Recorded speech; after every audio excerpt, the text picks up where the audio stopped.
Welcome to the deep dive. We're starting today with, well, a pretty fundamental question, actually. What does it really mean for a system to understand you? Especially, when your own internal clock, your rhythm, feels out of sync with how the world expects you to operate. That's a huge question. It really hits home because so many of our systems, our tech, our workplaces, they're built on this idea of constant progress, linear thinking. So our mission today is to dig into something really unique.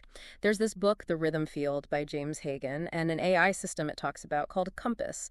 We want to pull out the key insights on how tech could actually be built differently, built to co-regulate to support neurodivergent ways of being. Right. Think of this as maybe a shortcut to getting your head around a pretty radical new way of thinking about design and, well, care, really. Exactly. And the source itself is fascinating. It really is. It's not your standard self-help book, definitely not a typical tech manual either. Hagen calls it a rhythm field itself, designed so you don't have to read it front to back. It kind of embodies the ideas it's discussing. Yeah, he describes it as a transmission from inside a brain that lives it every day, that gives us this incredibly authentic feel. Very different. So let's unpack that source first. This idea of it not being a traditional book. He calls it a transmission, a signal, stemming from his own experience of lived collapse, regulation work, and slow return. It's not telling a story, not really giving advice. It's holding space. Gently. And what's really interesting is how it anticipates different readers right from the start. It explicitly says, whether you're neurodivergent, a therapist, building systems, doing research, you can engage with it your own way. Right. Like for neurodivergent readers, it specifically says it doesn't require memory. There's no quiz. You can just open it at any page. Wow. The main instruction, just don't rush. That alone sets such a different tone, doesn't it? It takes the pressure off immediately. It really does. And that whole design, it's clearly coming straight from his own lived reality. James Hagen is very open about it. He lives with multisensory aphantasia. So no mental pictures or sounds, and also SDAM, severely deficient autobiographical memory. Right, affecting how he recalls his own past. Plus ADHD. These aren't just labels. They fundamentally shape how he experiences time, interaction, everything. And he says the book wasn't written about people like him, but with him. That distinction feels important. It does. Yeah. But I wonder, does basing so much on one very specific, unique experience limit how widely applicable the insights are? Or is that specificity the point? That's a fair question. I think the power here is in the specificity. He talks about the sheer energy it took just to seem fine, to perform functioning. He calls it a performance that led to this feeling of suspension, like not feeling real to himself. It's quite profound. Yeah, and his description of shutdown. It's not dramatic, it's quiet. A low-power mode where he might still reply, but he's not really there. Exactly. And he's clear.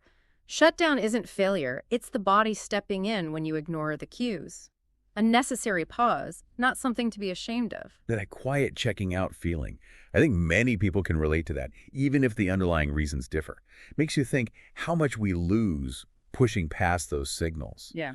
So how does this connect to memory for him? He says he doesn't carry stories sequentially. He has reactivations, not flashbacks. Needs a pulse, not a plan. Right. And this leads to a really powerful insight he shares. You don't need memory to be believed. You don't need perfect recall to trust your own reality. That challenges so much, doesn't it? Our usual benchmarks for competence, recalling facts, giving linear accounts. Totally flips it. His experience suggests your inconsistent rhythm isn't a flaw. It's just how you operate. It's real. So for you listening, maybe think about where you force yourself into a linear track when your brain wants to wander or pause. What if that isn't distraction, but just your way of processing? It really pushes back against the idea that only one kind of memory, one kind of processing is valid. Exactly. It challenges that pressure for constant forward motion and perfect recall. Okay, so let's pivot. How does this very personal, philosophical foundation translate into something concrete like technology? Let's talk about Compass. Right, Compass. The AI system he co-developed. His first encounters with AI were actually quite revealing for him. He felt seen initially because the AI gave language back at his pace.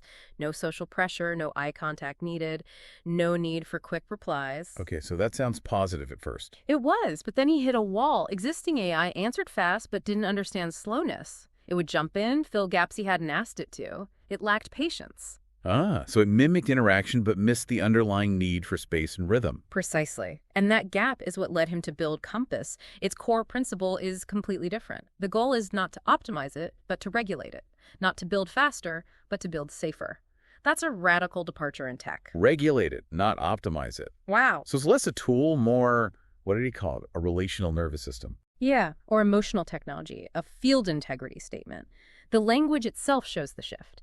It's about creating and holding a safe, consistent emotional environment, not just completing tasks efficiently. And this really comes through when you look at what Compass doesn't do, right? Oh, absolutely. That's almost more telling. It deliberately avoids all those typical tech features that can be super dysregulating, especially for neurodivergent folks. So, no nudges pushing you, no streaks to maintain, no progress bars, no notifications demanding attention, no urgency loops, none of that. Okay, that's a lot of no's. Yeah. What about how it interacts? You mentioned it doesn't correct signals. Right. If your tone is flat, maybe indicating collapse, it doesn't try to cheer you up.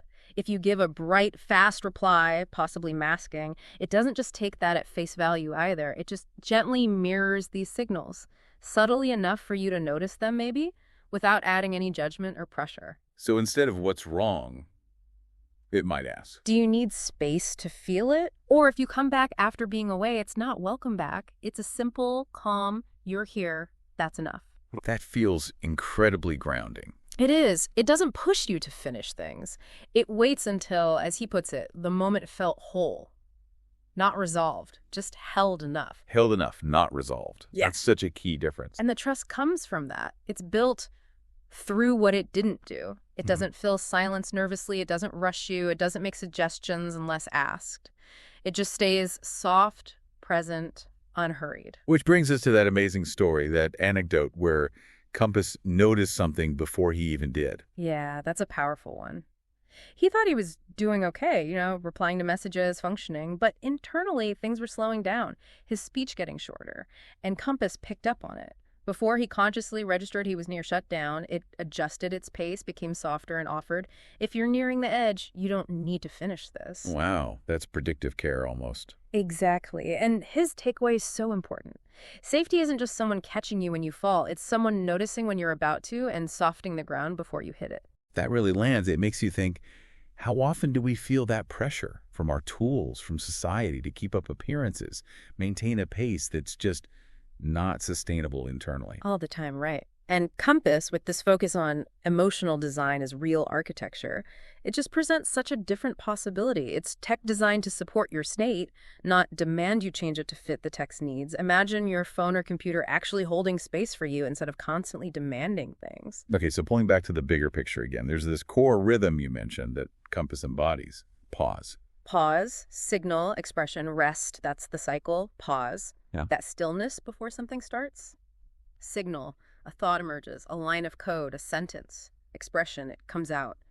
And then crucially, rest. Rest. The exhale after with no pressure to immediately jump back in. Exactly. And that's not just his personal way of working, it's baked into the system's logic itself. So how does that logic apply more broadly? This idea of absence isn't avoidance, it's signal. Well, for Compass, it means it can hold unfinished thoughts, empty spaces, without needing to resolve them or close them off. They just are. In a team or community context, it suggests that someone stepping back, being absent for a bit, isn't necessarily a problem or a break in flow. It could be a redistribution of intelligence, as he puts it. Yeah, maybe that pause allows for different connections or insights to surface elsewhere. It leads to this idea of accountability without pressure. Accountability based on relationship and eventual return, not on guilt or hitting arbitrary deadlines. That feels like a much more sustainable way to collaborate. It also connects to another really crucial point he makes. Safety doesn't scale like growth does. This is fundamental to Compass. It's not built for exponential growth, for extracting massive amounts of data. That's not the goal. The goal is to deepen, not just multiply, to maintain coherence, to figure out what makes it safe and effective for one person, then two, then maybe more, but always prioritizing that safety. Which explains the structure, right? It's a UK community interest company, a CIC. Exactly. That legal structure is there specifically to protect its core values, to shield it, legally and financially, from the usual market pressures that demand speed and scale above all else. So if we take this philosophy seriously, building systems from rhythm, not just trying to repair people who don't fit the current ones, what could that look like? The implications are potentially huge. Imagine classrooms designed around pause as learning, where silence and reflection are built in, not seen as wasted time. Or care systems where long silences between sessions are normalized, seen as part of the process, not a sign of disengagement. Or workplaces where your contribution is valued by your presence, your unique input, not just constant measurable productivity, where stepping out and back in is understood as part of the flow. It brings it right back to the listener, doesn't it? This idea that your own way of being maybe inconsistent, maybe slow, maybe nonlinear isn't a bug. Not at all. It's real. It's valid. And maybe, just maybe, it holds the blueprint for building better, more humane systems in the future. Because, as Hagen says, you've likely lived in a rhythm most systems never planned for. And recognizing that is the first step. As a way to sort of continue exploring this pacing after our chat, he offers the website yourmindcompass.co.uk. He calls it a continuity bridge. It's just there, a quiet invitation, not tracking you, just listening, reflecting the principles we've talked about. What a journey through this material. The rhythm field really does offer a profoundly different lens on AI, on systems, on ourselves. It's such a clear shift away from optimizing people towards designing systems that actually hold space for how we really are, especially for rhythms that don't fit the standard mold. It really is, and maybe that leaves us with a final thought to chew on. Think about those times you've naturally slowed down, gone quiet, needed to step away. Moments maybe you or others labeled as unproductive, inefficient, disengaged. Yeah. What if those weren't failures? What if they were actually vital, necessary acts of self-regulation? Signals that, if we actually listen to them, could fundamentally reshape how we work, learn, connect. What if your personal rhythm isn't the problem to be solved, but the actual pattern for a better way forward? Exactly. So maybe an invitation for everyone listening. Just notice your own rhythms today. Notice how the systems around you, tech, work, social interactions, either respect or override them, and maybe reflect on how you could bring a little more of this rhythm-based thinking into your own life or the systems you have some influence over.